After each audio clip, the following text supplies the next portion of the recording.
Question है neon has two isotope neon 20 and neon 22 if atomic weight of neon is 20.2, ठीक है, average atomic weight दे दिया इतना, the ratio of relative abundance of the isotope, अब relative abundance निकालिए ना, यानी उसकी परसेंटेज कितनी है, यही तो बात हुई है। तो अपन जानते हैं एवरेज एटॉमिक मास वाला फॉर्मूला सबको पता है ना, उससे निकालेंगे इसको। तो क्या होता है एवरेज एटॉमिक मास, वो कैसे निकालेंगे, समीशन ऑफ आपकी परसेंटेज ऑफ अबंडेंस,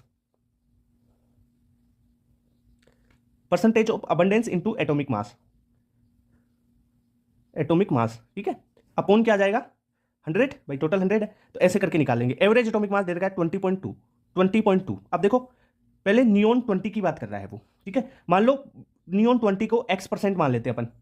ठीक है, नियोन 20 को मान लेते हैं x%, तो नियोन 22 कितना हो जाएगा 100 माइनस एक्स, यानी मैंने यहां पे बात करता हूं एक बार, देखो ये तो एवरेज एटॉमिक मास, अगर मैं मानता हूं percentage wait percent of neon 20 वो मानता हूं मैं x, ठीक है, और वेट परसेंट ऑफ नियोन 22 उसको वो जाएगा 100 माइनस एक्स, टोटल 100 ही तो है, ये बात हो गया। तो देखो 20.2 is equal to percentage abundance into atomic mass, तो परसेंटेज अबंडेंस देखो x माना x इंटू एटॉमिक मास 20 देर का neon 20 into 20 plus 100 minus X into 22 upon ये 100, ठीक है। तो अब यहां से x की वैल्यू निकालोगे ना, तो भाई साहब 90% आ गई, और 100 माइनस एक्स क्या हो जाएगा फिर 10%, इतनी बात क्लियर। तो आपको पूछा क्या है,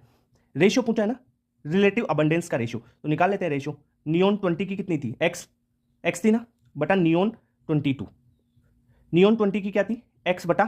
100 माइनस एक्स, तो ये क्या आ जाएगा, यहां से निकालो नियोन 20 अपॉन नियोन 22, x कितना है 90 बटा 100 माइनस एक्स 10, तो ये हो जाएगा 9:1। क्लियर बात, यानी ये फॉर्मूला याद होना चाहिए, इससे बेस कैलकुलेशन है सारी। ओके